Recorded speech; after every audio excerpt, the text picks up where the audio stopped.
ಡಾಕ್ಟ್ರೇ, one bathroom habit that is damaging ನಮ್ಮ colon. One bathroom ಅದು ಹ್ಯಾಬಿಟ್ ಹೇಳಿದ್ರಲ್ಲ, ಪಾಟ್ ಮೇಲೆ ಡ್ಯಾಮೇಜಿಂಗ್ ಕೂತ್ಕೊಳ್ಳೋದು. ಕೋಲನ್ನ ಟೈಮ್ಸ್ ಆಫ್ ಇಂಡಿಯಾದಲ್ಲಿ ಐ ಥಿಂಕ್ 3 ತಿಂಗಳಿಂದ ಗೂಗಲ್ ಮಾಡಿ ಬರುತ್ತೆ ಬಾತ್ರೂಮ್ ಕ್ಯಾಂಪಿಂಗ್ ಅಂತ. ಮೇಡಮ್ ಎಲ್ಲರೂ ಏನು ಮಾಡ್ತಾರೆ ಈಗ, ಎದ್ದ ತಕ್ಷಣ ಫೋನ್ ಹಿಡ್ಕೊಂಡು ವಾಶ್ರೂಮಲ್ಲಿ ಟಕ್ ಅಂತ ಫೋನ್ ಇರುತ್ತೆ. ಮೇಡಮ್ ನನಗೂ ಫೋನೇ ಇರುತ್ತೆ ವಾಶ್ರೂಮಲ್ಲಿ, ಹಾನೆಸ್ಟ್ಲಿ. ದ ರೀಸನ್ ಈಸ್, ನಾನು ಹೇಳಿದ್ನಲ್ಲ ಟೈಮ್ ಆಪ್ಟಿಮೈಸೇಷನ್, ತುಂಬ ಟೈಮ್ ಅಂತ. ಸೊ ನಾನು ಕ್ಯಾಂಪ್ ಮಾಡಲ್ಲ ಬಾತ್ರೂಮಲ್ಲಿ. I start the day with mobile. Patients ಕಳಿಸಿರ್ತಾರೆ, ಪೇಷಂಟ್ ಇಮೇಜ್ಗಳು ಬಂದಿರುತ್ತೆ ನನಗೆ, ಮೋಷನ್ ಇಮೇಜೆಲ್ಲ ಹಾಕಿರ್ತಾರೆ, ಈ ಥರ ಆಗ್ತಾಯಿದೆ ಮೋಷನ್ನು ಅಂತ, ಈ ಥರ ಆಗ್ತಾಯಿದೆ ಗಾಯ ಅಂತ. ಸೊ ನನಗೆ ಬೆಳಗ್ಗೆ ದರ್ಶನ ಆಗೋದು ನನ್ನ ಪೇಷಂಟ್ಸೇ ನನಗೆ ದೇವರು ಆ್ಯಕ್ಚುಲಿ. ನನ್ನ ನಮ್ಮ ಗುರುಗಳೊಬ್ರು ಇದ್ದಾರೆ, DVR ಶೇಷಾದ್ರಿ ಅಂತ. ಪ್ರತಿಯೊಬ್ಬ ಪೇಷಂಟಲ್ಲಿ ನೀನು ದೇವರನ್ನು ಕಾಣು. DVR ಶೇಷಾದ್ರಿ ಹೇಳ್ಕೊಟ್ಟಿದ್ದು. ನಮ್ಮ ಶ್ರೀಧರ್ ಅಂತ ಚಾರಣ ಕೊಂಡಂಟ್ ಸರ್, ಅವರು ಹೇಳಿದ್ರಷ್ಟೇ, ಪ್ರತಿಯೊಬ್ಬ ಪೇಷಂಟಲ್ಲಿ ನೀನು ದೇವರನ್ನು ಕಾಣು ಅಂತ. ಆವಾಗ ಎಲ್ಲ ರಿಸಲ್ಟು ಚೆನ್ನಾಗಿರುತ್ತೆ ಅಂತ. ಸೊ ಹಾಗೆ in every patient I C god. That's how I treat them. When I treat god, I will not fail ಅಂತ. ಸೊ ನಾನು ನನ್ನ ಮಕ್ಕಳಿಗೆ ಪಾಠ ಮಾಡೋವಾಗ ಹೇಳ್ತೀನಿ, ನನ್ನ ಸ್ಟೂಡೆಂಟ್ಸ್ ಪಾಠ ಮಾಡ್ತೀನಿ, ಮೆಡಿಕಲ್ ಸ್ಟೂಡೆಂಟ್ಸ್ಗೆ, ಪ್ರತಿ ಪೇಷಂಟಲ್ಲೂ ತಂದೆ ತಾಯಿನ ನೋಡು, ಅಕ್ಕ ತಂಗಿನ ನೋಡು, ಅಣ್ಣ ತಮ್ಮನ ನೋಡು, ಆವಾಗ ನೀನು ಫೇಲ್ ಆಗೋದೇ ಇಲ್ಲ ಅಂತ. ನಾನು ಬೈಬೇಕಾದ್ರೆ ನನ್ನ ಜೂನಿಯರ್ ಡಾಕ್ಟರ್ಸ್ಗೆ, ನಿಮಗೆ ನಾಚಿಕೆ ಆಗಲ್ವಾ, can you see your mother in her ಅಂತ, ಅವರೇನೋ ಮಿಸ್ಟೇಕ್ ಮಾಡಿದರೆ. Always see parents, see children, see brothers in patients. I think it is a good mechanism. Yeah, ನಮ್ಮವರಾಗ್ಬಿಟ್ಟಾಗ ಅಲ್ಲಿ ಕಾಳಜಿ ಹೆಚ್ಚಿರುತ್ತೆ ನಮ್ಮೂರಾದಾಗ ಫುಲ್ಲು ಅಲ್ವಾ. ನಮ್ಮದು ಆ ವಸ್ತು ಅನ್ನೋದನ್ನ, ಕಾಳಜಿಯನ್ನ ಬೆಳೆಸ್ಕೊಳ್ಳೋ ಹಳೆ ಮಾತುಗಳಿವೆಲ್ಲ. ಹೌದು. So bathroom habit is camping. Camping, bathroom ಆಗ್ಬಿಟ್ಟು ಕ್ಯಾಂಪಿಂಗು. ಕ್ಯಾಂಪ್ ಮಾಡಿ ಏನು ಮಾಡ್ತಾರೆ, ಕೂತ್ಕೊಂಡ್ಬಿಡ್ತಾರಲ್ಲ. ಯಾಕೆಂದರೆ ಹೊರಗಡೆ ಬಂದರೆ ಎಷ್ಟೋ ಜನಕ್ಕೆ ಸ್ಟ್ರೆಸ್ಸು ಮೇಡಮ್. ಮನೆಯಲ್ಲಿ ಎಷ್ಟೋ ಜನ ಗಂಡಸರಿಗೆ ಬಾತ್ರೂಮಿಂದ ಹೊರಗಡೆ ಬಂದರೆ ಸ್ಟ್ರೆಸ್ಸು. ಅದೇನು ಸ್ಟ್ರೆಸ್ಸು ಅಂತ ನಿಮಗೆ ಗೊತ್ತು. ಮನೇಲಿ ಓಡಾಡೋ ಸ್ಟ್ರೆಸ್ಸು ಗಂಡಸರಿಗೆ ಇರುತ್ತೆ. ಅವ್ರೇನು ಮಾಡ್ತಾರೆ, ಬಾತ್ರೂಮಲ್ಲಿ ಎತ್ಕೊಂಡು ಇಮೇಲು ವಾಟ್ಸಪ್ ಎಲ್ಲ ಮುಗಿಸ್ಕೊಂಡು ಕೆಳಗೆ ಬರ್ತಾರೆ, ಟಕ್ ಅಂತ ಸ್ನಾನ ಮಾಡ್ಕೊಂಡು ಎಸ್ಕೇಪ್ ಆಗ್ಬಿಡ್ತಾರೆ ಮನೆಯಿಂದ. ಸ್ಟ್ರೆಸ್ ತೊಗೊಳೋದು ಬೇಡ ಅಂತ. Change that. ಹಾಂ, ಅದೇ ಅವ್ರಿಗೆ ಏನು ಸ್ಟ್ರೆಸ್ ಅದು ಮನೇಲಿರೋದು ಯಾವಾಗೂ. ಅದೇ let's not go deep. Have relationships better ಅನ್ನೋದಷ್ಟೇ. ಅಂದ್ರೆ of course we can't generalise. ಹೌದು, ಅವ್ರವ್ರ ಮನೆದು ಹೌದು, ಜನರಲೈಸ್ ಮಾಡೋಕ್ಕಾಗಲ್ಲ. Sorry for that. ಸೊ ಈ ಒಳಗೆ ಎಲ್ಲ ಕೂತು, ಸರ್ ಮೇಡಮ್ ಎಷ್ಟೋ ಜನ ಹೇಳ್ತಾರೆ, ಸರ್ ನಾನು ಬಾತ್ರೂಮಲ್ಲಿ ಕೂತ್ಕೊಂಡೆ ಕೆಲಸ ಎಲ್ಲ ಮುಗಿಸ್ಬಿಡ್ತೀನಿ sir. This people come and told me actually. ಆಮೇಲೆ ಗಂಡ ಹೆಂಡತಿ ಬರ್ತಾರಾ, ಹಸ್ಬೆಂಡ್ ಕೂತಿರ್ತಾರೆ, I ask how many minutes sit in washroom ಅಂತ ಕೇಳ್ತೀನಿ. He will tell sir 10 minutes sir ಅಂತ. ಹೆಂಡತಿ, no sir, he will sit more than 45 minutes sir ಅಂತ. He says, have you seen what I do in the washroom ಅಂತ ಹೇಳ್ತಾರೆ. Sir I sit there but I don't put pressure ಅಂತಾನೆ. ನೀ pressure ಹಾಕಬೇಡ, ಅಲ್ಲಿ ಕೂತಿದ್ರೇ ಪ್ರೆಷರ್. ಅದು gravity. Simply sit in the washroom also is gravity and will get piles.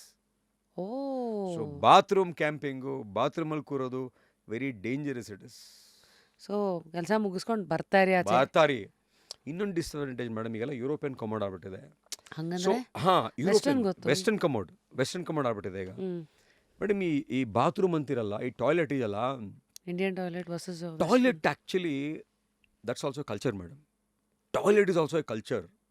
You show me your toilets, I tell what you are ಅಂತ ಎಷ್ಟೋ ಜನ ಹೇಳ್ತಾರೆ. ಟಾಯ್ಲೆಟ್ ಎಷ್ಟು ಕ್ಲೀನಾಗಿರಬೇಕು ಅಂದರೆ, ಅದು ನಮ್ಮ ಲಿವಿಂಗ್ ರೂಮ್ಗಿನ್ನ ಕ್ಲೀನಾಗಿರಬೇಕು, so that you prevent diseases from the washroom.